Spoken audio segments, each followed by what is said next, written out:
이 상속이라고 하는 부분은 우리가 살아가는 현장에 있는 얘기들이지요. 여러분들은 얼마나 물려받으시고 또 자녀들에게 어떻게 물려주려고 생각하시는지는 모르겠습니다. 그런데 오늘 상속이란 단어는 그런 관계에서, 그런 관점에서 접근하는 게 아니라 하나님의 나라를 유업으로 물려받는 상속에 대한 이야기를 하고 있어요. 아브라함과 후손에게 하나님께서 세상의 상속자가 되리라고 약속하셨어요. 여러분과 저는 신앙생활할 때에 약속을 붙들어야 돼요. 하나님의 말씀, 구체적으로 약속, 언약을 붙들고 살아가는 사람이 하나님의 상속자예요. 그런데 지금을 살아가는 여러분과 저는 누구의 영에 속하였고 누구의 자손일까? 다시 말하면 여러분과 저에게 묻는 질문은 하나님의 상속자입니까? 라는 질문이에요. 갈라디아서 3장 29절 함께 봉독합니다. 여러분이 만일 그리스도에게 속한 사람이면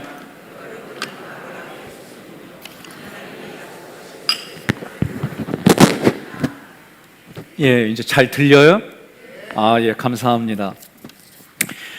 여러분과 제가 예수를 그리스도로 고백하는 사람은 그리스도에게 속한 사람이다. 그리스도에게 속한 자는 그리스도와 합한 자이다. 합한 자가 되려면 세례를 받아라. 이때 합하다 에이스는 누구 안으로 라는 뜻이에요. 그러니까 그리스도가 내 안으로, 내가 그리스도 안으로, 이게 합하다라는 뜻입니다. 그러면 이거를 우리가 추상적으로 말하는 게 아니라 세례를 받은 사람은 합한 자이다, 하나님이 그렇게 봐주신다 라고 말하는 거예요. 저와 여러분 모두에게 이런 삶이 되기를 주님의 이름으로 권면하며 축복합니다. 13절 아브라함이나 그 후손에게 세상의 상속자가 되리라고 하신 언약은 율법으로 말미암은 것이 아니요 오직 믿음의 의로 말미암은 것이니라. 다시 말하면 하나님이 내가 너희 안에 거하겠다, 거기서 너에게 말하겠다, 이게 성막이에요. 그래서 성막 안에 거하시고 대제사장이 지성소로 가면 거기서 말씀하시는 그 말씀을 듣고 이스라엘 백성들에게 대언하는, 이게 구약이라면 출애굽기의 구약의 마지막은 성막인데, 그 성막을 사도 바울은 성령이 거하는 전으로 말하고 그 안에서 우리의 변화된 모습이 바로 로마서의 이야기예요. 그러니까 로마서는 우리 마음 안에서 이루어지는 일들을 다루고, 여러분과 제가 1장부터 내 마음 안에 그 변화들, 예수 그리스도가 내게 주인으로 오신 이후에 그 삶들을 실제로 펼쳐가는 그런 일이 될 때 로마서가 여러분들은 마음에 깨닫게 해주시고 은혜를 베풀어 주시는 거예요.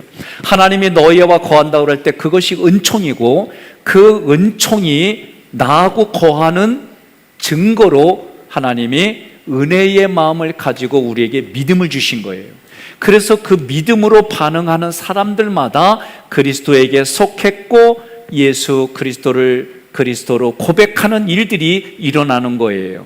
그래서 지난 시간에는 아브라함의 의라고 말할 때는 예수 그리스도가 의예요.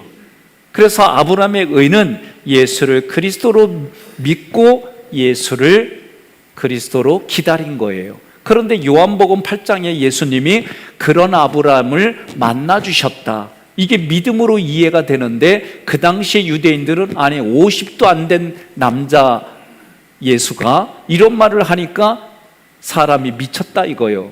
그리고 사마리아인이라고 아주 얕잡아 보는 거예요. 그런 얘기를 하는 건 귀신이 충만해서, 그리고 이교도이기 때문에 저렇게 말하는 거야 한 거예요. 그런데 오늘 여러분과 저는 제가 하는 말이 믿음으로 믿어지잖아요. 예수가 나에게 그리스도이잖아요. 그 그리스도를 믿는 사람들을 지금 하나님은 하늘의 상속자다, 하나님의 상속자다라고 지금 말씀하는 거예요. 16절에서도 아브라함은 하나님 앞에서 모든 사람의 조상이라고 말했어요. 13절에서도 아브라함이나 그 후손에게 세상의 후사가 된다라고 말씀하셨어요. 그럼 이 말씀의 배경은 창세기 15장과 17장이 배경이에요. 창세기 15장 2절로 4절 함께 봉독합니다. 아브라함이 이르되 주 여호와여 무엇을 내게 주시려 하나이까? 나는 자식이 없사오니 나의 상속자는 이 다메섹 사람 엘리에셀이니이다. 아브라함이 또 이르되 주께서 내게 씨를 주지 아니하셨으니 내 집에서 길린 자가 내 상속자가 될 것이니이다. 여호와의 말씀이 그에게 임하여 이르시되 그 사람이 내 상속자가 아니라 내 몸에서 날 자가 내 상속자가 되리라 하시고. 아멘. 지금 아브라함은요, 자녀가 없으니까 내 집에 관리하고 잘 도와주는 엘리에셀을 하나님 상속자로 보겠습니다. 지금 아브라함의 방법이에요. 그런데 하나님이 아니라는 거예요. 그리고 나서 이스마엘이라고 하는 아들을 얻었어요. 그래서 창세기 17장에서 그러면 이제 내 몸에서 난 아들 이스마엘을 상속자로 삼겠습니다. 그랬더니 17장 18절로 21절에 아니다. 너의 아내 사라를 통해서 아들을 낳을 건데 아들을 이삭이라 하고 그 이삭과 내가 언약을 세우겠다. 이게 하나님의 말씀이에요. 그러면서 내년도에 이런 일이 일어날 거다. 아니 무슨 말씀이세요? 아내나 나는 아들을 낳을 구조가 아니에요. 이런 마음으로 이스마엘을 얘기를 했지만 그러나 하나님은 아니라는 거예요. 불가능을 가능으로 말씀하시는 하나님이 말씀을 통해 그 언약을 지켜가시는 하나님을 통해 언약을 체험하게 해주시겠다는 거예요. 그것이 창세기 17장 18절로 21절의 말씀이에요. 오늘 우리도 마찬가지예요. 어느 집은 유산을 물려줄 아들과 딸이 없다는 거예요. 그래서 자기가 키우는 개한테 유산을 물려준대. 그랬더니 어떤 사람이 나는 그 개가 부럽다. 아니 사람이 개가 돼서 산다는 게 말이나 돼? 무슨 말인지 이해는 되지만 이런 일들이 실제로 지금 일어나고 있어요. 저는 여러분들이 하나님의 나라를 물려주는 상속자가 되기를 축복합니다. 이런 마음을 가지고 살아가는 거예요. 그런데 그러면 누가 하나님의 자녀일까? 로마서 9장 7절로 8절 함께 봉독합니다. 아브라함의 후손이라고 해서 다 그의 자녀가 아닙니다. 오히려 하나님은 이삭을 통해서 난 사람이라야 내 후손으로 인정될 것이다 라고 말씀하셨습니다. 이것은 육신의 자녀가 하나님의 자녀가 아니라 약속의 자녀라야 아브라함의 후손이 된다는 말입니다. 아멘. 그러면 약속의 자녀는 누구를 약속의 자녀라고 하냐면 예수를 그리스도로 고백하는 사람들마다 약속의 자녀가 되는 거예요. 약속의 자녀들은 누구냐면은 아브라함의 후손이 된다. 이건 하나님의 방법이에요. 그러니까 우리는 내 자신을 돌아보고 실망하고 사람을 보고 실망하고 그래요. 그런데 이런 삶은 그리스도인의 삶이 아니에요. 우리는 누구를 봐야 되냐면 하나님을 바라보고 위의 것을 바라보고 예수 그리스도를 바라보고 그래서 삼위일체 하나님이 주신 말씀을 그 말씀대로 받아들여서 그 말씀이 기준이 되어 살아가는 삶이 약속의 자녀예요. 우리는 모든 걸 다 완벽하게 할 수 있는 구조가 아니에요. 우리는 연약해요. 우리는 불완전해요. 그럼에도 불구하고 성경은 뭐라고까지 얘기를 하냐면 원수된 자리에서 살아가는 자라고 우리를 얘기를 해요. 그런 사람일지라도 예수를 그리스도로 믿고 어떤 일이 있어도 예수를 생각하고 어떤 일이 있어도 예수님 때문에 결정하고 어떤 상황이 돼도 예수를 위하여 살아가는 삶으로 결단하는 사람이 약속의 자녀예요. 그리스도에게 속한 자예요. 세례를 받은 자다라고 말하는 거예요. 그래서 갈라디아 4장 28절에 이렇게 말하는 거예요. 형제 여러분, 여러분은 이삭과 같은 약속의 자녀입니다라고 말하는 거예요. 약속의 자녀만 하나님의 자손으로 상속자가 된다. 이런 맥락에서 아브라함에게 내 자손이 하늘의 별과 같다는 것은 육신의 후손을 말하는 게 아니라 영의 후손들이에요. 여러분과 저도 예수를 그리스도로 믿기 때문에 영의 후손들이고 약속의 자녀예요. 동의하십니까? 저도 몇 주 전까지만 해도 늘 바쁘고 바쁜 것 때문에 마음이 쪼달린 게 있어요. 그런데 제가 자연을 보고 자연에 있는 동물들도 사람을 무서워하지 아니하고 이런 여러 가지 것들을 이렇게 조금 몇 주 경험했는데 내 마음에도 여유가 생기는 거예요. 쉼이 있는 거예요. 옆 사람한테 그래요. 이런 삶을 나를 통해 자주 볼 거야 그러세요. 아니 대답 안 하면은 참 힘들어져요 제가. 그러니까 여러분들이 이 얘기는 결단하겠다는 얘기예요. 나를 통해서 너에게 삶의 여유를 주고 나를 통해서 너에게 신앙의 아름다운 모습을 보여주고 나를 통해서 너 배고픔 내 밥 사줄게 그런 얘기예요. 이럴 때는 말이요 성가대가 아멘을 크게 해줘야 내가 기쁨이 있어요. 아까는 잘했는데 그렇죠 이렇게 아멘 해야 돼. 응? 그러니까 여러분 유대인들의 주장은 이런 거예요. 할례자든 무할례자든 믿음으로 의롭게 된 모든 사람들만 상속죄에 해당된다. 이건 유대인들이 주장한 게 아니에요. 유대인들의 주장은 뭐예요? 할례자만 하나님의 자녀이다. 그런데 할례자라고 하는 것은 하나님의 약속한 언약이지만 그 언약의 내용은 상관없고 외적인 것만 따르는 유대인들을 이야기할 때 생각해보자고요. 그런데 제가 이제 로마서에 맡은 강의가 마밋 입시예요. 앞으로 이 강의들을 이제 세미나 때 진행을 할 거인데 마음으로 믿어서 입으로 고백하는 거예요. 그러면 우리는 본질을 얘기를 할 때는 마음으로 믿어서 입으로 고백하는 게 이게 맞아요. 그런데 마음으로 믿지 않아도 입으로 고백하다 보면 마음으로 믿어져요.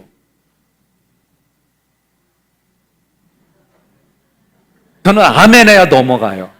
할 수 없어요 이거. 그러니까 여러분 생각해 보세요. 전설의 고향 기억하세요? 거기에 봤더니 어떤 중이 지나가면서 여인한테 뭐라 그랬냐면은 이 시어머님하고 이 며느리하고 관계가 너무 안 좋아. 그러니까 어떻게 하면은 시어머니를 빨리 보낼 수 있나? 기도를 한 거예요.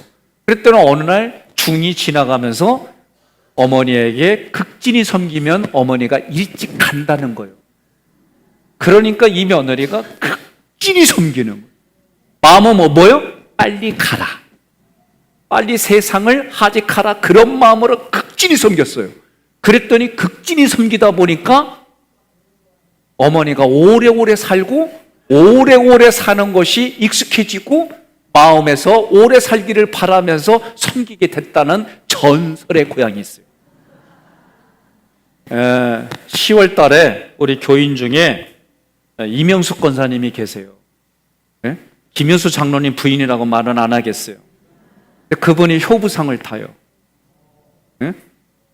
연수구에서. 그렇죠. 이럴 땐 박수도 해주는 거예요. 우리 교회에 이런 분들이 몇 분이 계세요. 정말 부모님을, 시부모님을 극진히 섬기면서 살아가는 우리 교인들이 있어요. 참 감사해요. 이런 부분들이 시정에, 구청에 알려져서 효부상을 타는데 여러분 축하해 주세요. 참 고생했다고 그렇게 여러분들이 축복해 주시고 칭찬해 주시고 이왕이면 밥도 사주시고 고생했다고 그러면 돼요. 그러니까 우리가 언약의 근거는 율법이 아니라 믿음의 의예요. 그러니까 믿음의 의는 한마디로 예수 그리스도를 통해 우리가 그런 혜택을 받고 지위를 받고 신분이 바뀌어진 거예요. 아브라함이 하나님의 언약을 받고 믿음으로 의롭다함을 받은 것처럼 여러분과 제가 예수 그리스도를 믿을 때 아브라함과 동일한 복을 받는 거예요. 14절 만일 율법에 속한 자들이 상속자이면 믿음은 헛것이 되고 약속은 파기되었느니라. 이 말은 사도 바울이 말하는 거예요. 율법에 속한 사람들이 상속자가 된다면 필연적으로 발생하는 두 가지 문제를 얘기하는 거예요. 첫째는 믿음이 헛것이 되는 거예요. 왜? 아브라함하고 모세는 아브라함이 받은 하나님의 은혜로 받은 약속은 모세가 율법으로 받은 기간이 몇 년 차이냐면 430년이에요. 그러니 후에 받은 율법으로 사람이 구원을 받는다면 앞에 받은 은혜가 하나님의 은혜 그리고 아브라함의 믿음은 헛것이 되는 거예요. 이 두 가지를 얘기하는 거예요. 믿음이 헛것이 된다는 얘기는 하나님께서 모세에게 율법을 주시기 전에 아브라함에게 하나님의 은혜로 세워진 언약이에요. 이 언약이 무시가 되는 거예요.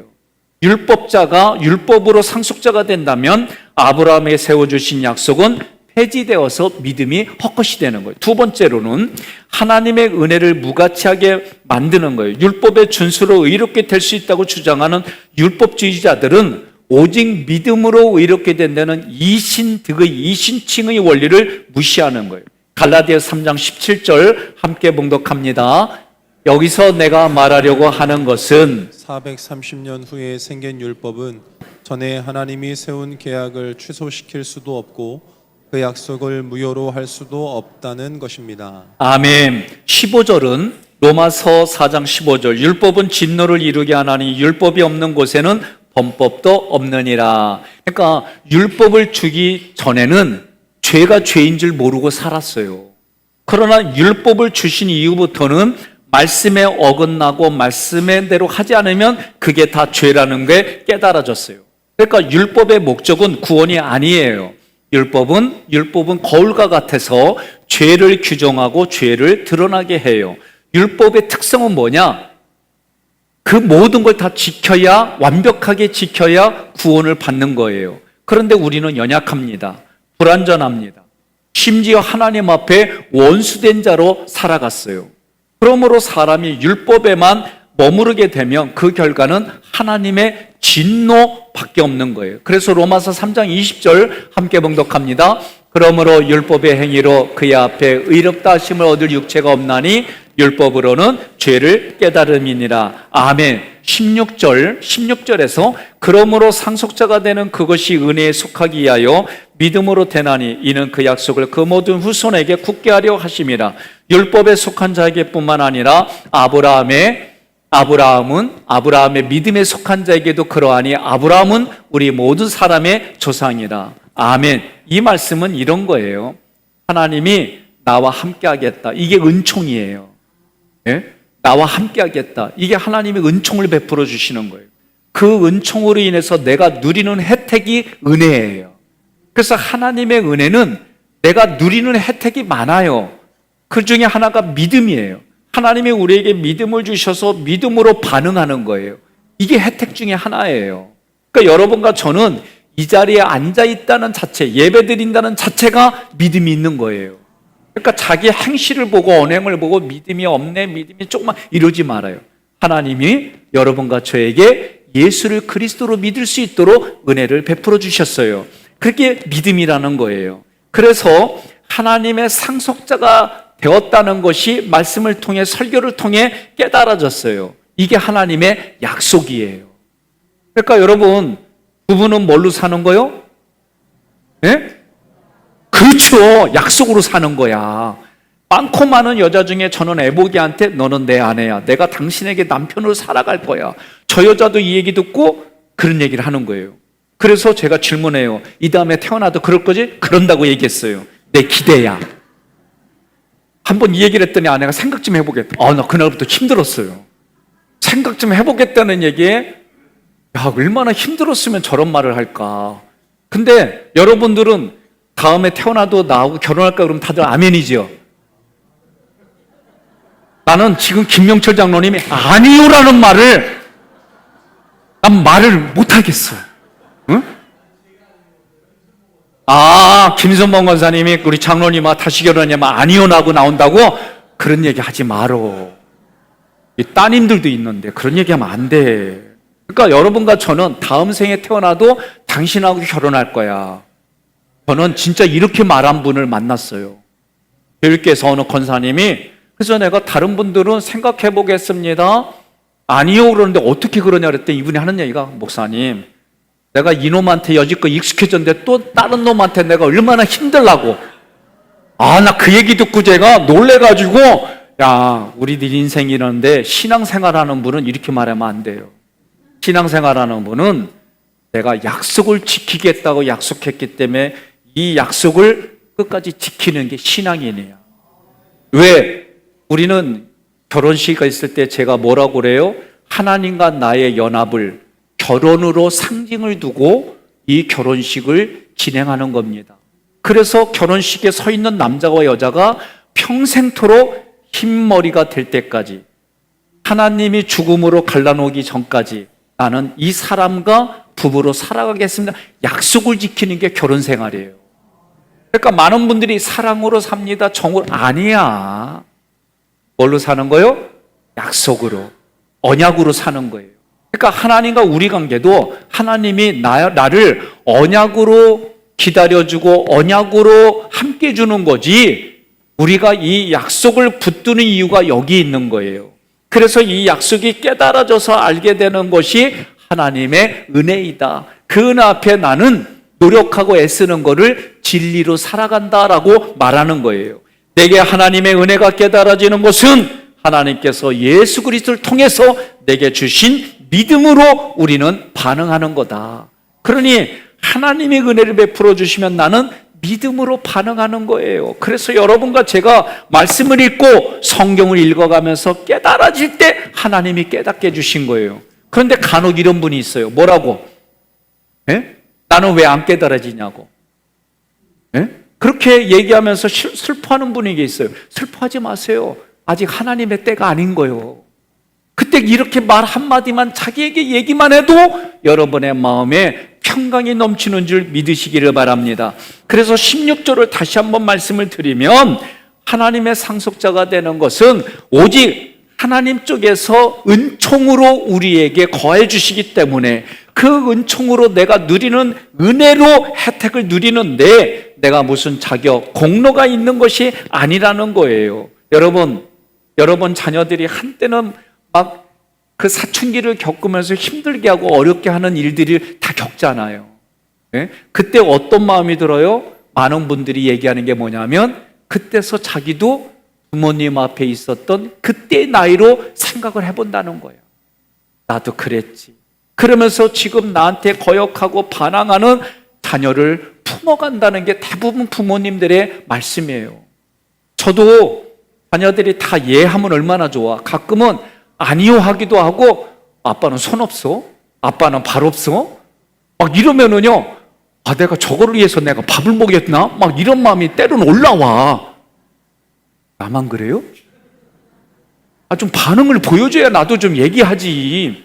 예? 아니, 진짜 내 아들인데도 불구하고 어떤 때는 괘씸해. 이런 마음이 올라오다가도 한번 밖에 나가서 하늘을 보면서, 무뼈를 보면서, 아, 깨닫게 해주는 거야, 하나님이. 나도 우리 부모님한테 내가 이렇게 반항한 적이 있었지. 내가 부모님께 이런 일들이 있었지. 이제는 우리 부모님들이 우리 자녀들의 도움을 받아야 살아가는 그런 연세가 되고 형편이 되니까 제가 그전에는 했던 마음보다도 더 조심스럽게 신경을 쓰는 거예요.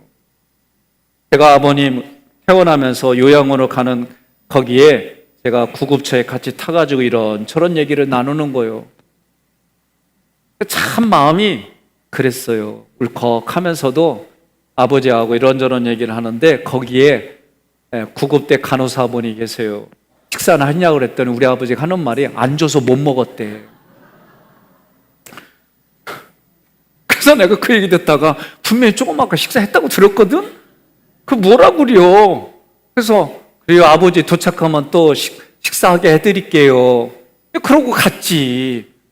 그러면서 그 구급대 간호사가 이렇게 말꼬리를 이렇게 해주고, 그러면서 아버지가 저한테 하는 얘기예요.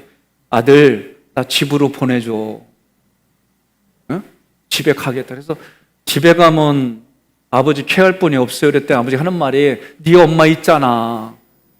엄마가 이걸 못 해가지고 지금 가는 거거든요. 저희 어머님도 자기 혼자 간수하기가 어려운 상황이에요. 그래서 예, 아버지 그러면 가셔서 밥 잘 드시고 의사가 하는 대로 건강하게 검진해주고 그러면 말 잘 순종해서 건강해지면 제가 집으로 모실게요. 그러니까 그렇게 말을 했지만 어떻게 될지 뻔히 저는 우리 성도들을 제가 목회 수십 년 동안 임상을 다 봤잖아요. 그 말하는 나는 여기가 아픈 거예요. 기대지만, 그렇게 되기를 간절히 소망하지만 어떻게 될지 뻔하니까 아버지의 다리를, 옷을 벗겨드리고 입혀드리고 아버지의 대소변을 여동생과 받아내면서 이렇게 하는 일들 속에서 아버지의 다리가 반쪽으로 줄어들었는데, 일어서기도 어려운 상황이 되는데, 이런 모습을 보면서 그래도 그 기회는 내 기대치로 얘기하는 거예요. 그래도 아버지 희망이 있어요. 그리고 집에서는 못하니까 여기서 몇 주간 잘 받으신 다음에 그리고 댁으로 제가 다시 모실게요. 근데 이 얘기를 여동생이 하면 들어. 그러니까 여동생이 전화를 한 거예요. 오빠가 해야 된다고. 제가 말하니까 아버지 얼굴이 다 내려놓는 모습이 보이는 거예요. 때로는 장남이 장녀만이 할 수밖에 없는 이런 구조들도 있을 거라고 저는 봐요. 그런데 사실대로 얘기하면서도 희망을 줘야 되는 말들이 무엇인지 우리 아버지하고 그 1시간 동안 움직이면서 거기에서 이런 얘기를 주고받아서 저는 크게 보니까 세상이라고 하는 이 공간에서 여러분과 제가 자기 혼자 힘으로는 구원받을 수 없고 자기 혼자 힘으로는 움직일 수 없는 내 모습이 저는 마치 우리 아버지의 어머니의 모습처럼 보여요. 오늘 이 땅을 살아가면서 여러분과 제가 자기 힘으로 구원받을 수 없는 이에게 예수 그리스도의 소망을 이야기하고 또 그들의 현실적인 부분들도 같이 함께하면서 나를 통해 우리를 통해 구원의 복된 소식이 흘러가고 기쁨으로 흘러가게 해주시고 나의 헌신이 그에게는 감격과 감동이 되는 삶을 살아가는 일들이 우리 신앙생활이고 하나님의 상속자고 그리스도에게 속한 자고 그리스도와 합한 자고 옆에 분한테 그래요. 아멘해요. 끝나 그러세요. 네? 나는 이런 모습이라고 믿습니다. 오늘 저는 여러분들이 이 땅을 살아갈 때에 내게 하나님의 자녀입니다.